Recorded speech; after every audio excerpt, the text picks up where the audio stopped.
Is Don Siegelman in prison because he's a criminal or because he belonged to the wrong political party in Alabama? Siegelman is the former governor of Alabama, and he was the most successful Democrat in that Republican state. But while he was governor, the U.S. Department of Justice launched multiple investigations that went on year after year until finally a jury convicted Siegelman of bribery. Now, many Democrats and Republicans have become suspicious of the Justice Department's motivations. 52 former state attorneys general have asked Congress to investigate whether the prosecution of Don Siegelman was pursued not because of a crime, but because of politics. 10 years ago, life was good for Don Siegelman. After he became governor, many believed he was headed to a career in national politics. In 1999, Siegelman's pet project was raising money to improve education. So he started a campaign to ask voters to approve a state lottery. He challenged Republicans to come up with a better idea. You tell us how you're going to pay for college scholarships.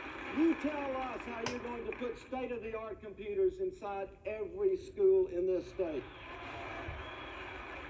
But now the applause has long faded. This is Siegelman today, emptying a mop bucket at a federal prison camp in Louisiana. He's doing 7 years. The main charge against him was bribery, giving a position on a state board to businessman Richard Scrushy, who made a big donation to that lottery campaign. There was a star witness, Nick Bailey, a Siegelman aide who had a vivid story to tell. Mr. Bailey had indicated that there had been a meeting with Governor Siegelman and Mr. Scrushy, a private meeting in the governor's office, just the two of them. Doug Jones was one of Siegelman's lawyers. And as soon as Mr. Scrushy left, the governor walked out with a $250,000 check that he said Scrushy had given him for the Lottery Foundation. Had the check in his hand right then and there. Had the check in his hand right that Scrushy had just handed to him, according to Bailey's testimony. That's right. Showed it to Mr. Bailey, and Nick asked him, well, what does he want for it? And Governor Siegelman allegedly said, a seat on the CON board. Nick asked him, can we do that? And he said, I think so. The CON board regulates hospital construction, and Scrushy ran a healthcare company. Both Siegelman on the left and Scrushy were convicted in federal court. But as we found out, the imprisonment of Don Siegelman is not nearly as simple as that. I haven't seen a case with this many red flags on it that pointed towards a real injustice being done. Grant Woods is the former Republican Attorney General of Arizona. He's one of those 52 former state attorneys general of both parties who've asked Congress to investigate the Siegelman case. I personally believe that what happened here is that they targeted Don Siegelman because they could not beat him fair and square. This is a Republican state, and he was the one Democrat they could never get rid of.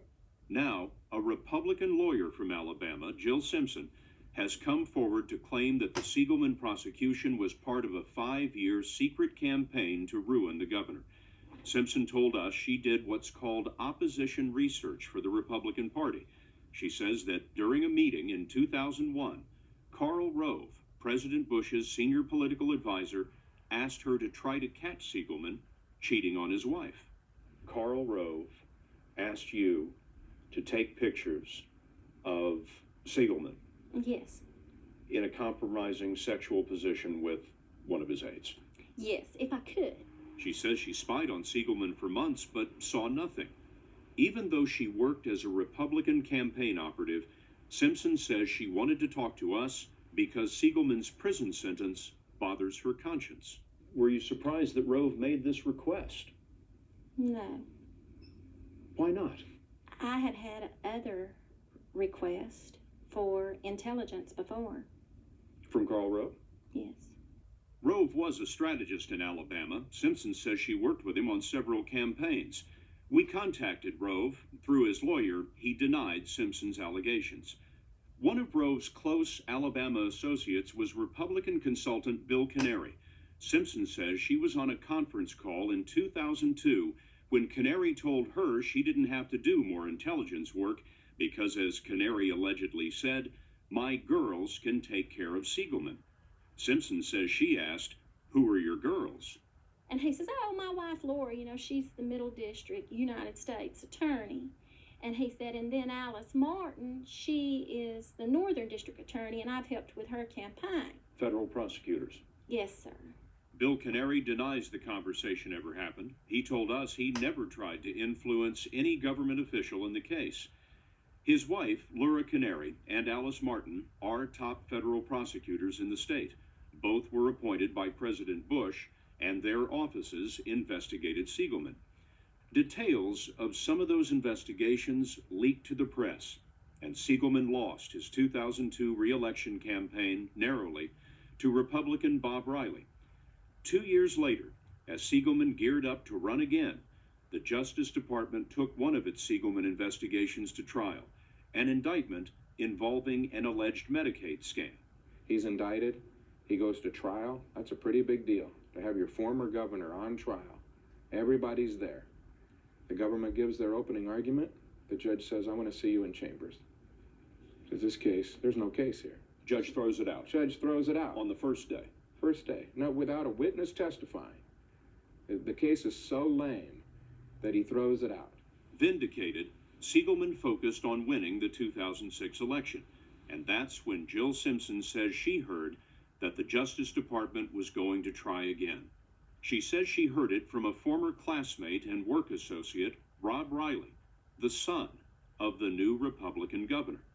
Rob said that they had gotten wind that Don was going to run again. And Rob Riley said what about that? They just couldn't have that happen.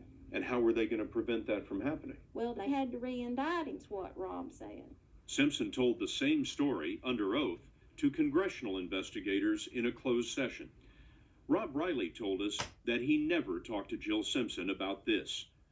4 months after Simpson says they spoke, Siegelman was indicted on new charges. Doug Jones, Siegelman's lawyer, says one of the prosecutors told him that Justice Department headquarters in Washington had ordered a top-to-bottom review of the case. Today, the Alabama prosecutors deny that it was Washington, but whoever ordered it, there was a big boost to the investigation. They started over. People started getting subpoenas that had never gotten subpoenas before for testimony, for records. The governor's brother, his bank records started getting subpoenaed. The net was cast much wider than had ever been cast before. You know, on the other hand, what's wrong with the Department of Justice vigorously investigating a case if they think there is an indictment to be made on public corruption charges? Well, you still have to investigate crimes, not people. It undermines the entire system of justice because at that point, anybody can be a target. Any prosecutor can look across the table and say, you know what, I just don't like you.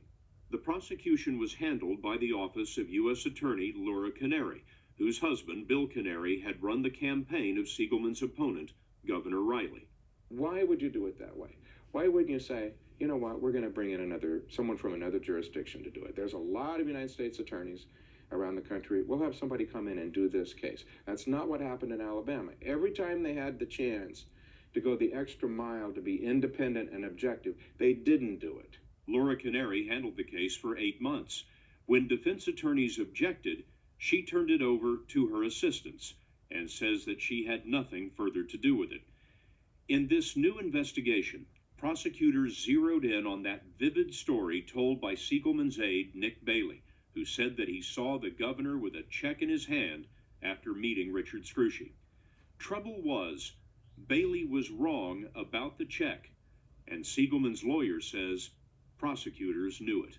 They got a copy of the check, and the check was cut days after that meeting. There was no way possible for Siegelman to have walked out of that meeting with a check in his hand. That would seem like a problem with the It's prosecution's a huge case. problem, especially when you've got a guy whose credibility was going to be the linchpin of that case.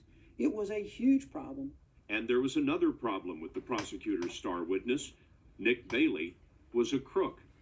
Unknown to Siegelman, Bailey had been extorting money from Alabama businessmen. Facing 10 years in prison, Bailey agreed to cooperate with prosecutors to get a lighter sentence. We went to talk to Bailey in the prison where he is today. The Justice Department wouldn't let our cameras in, but we met with him for hours.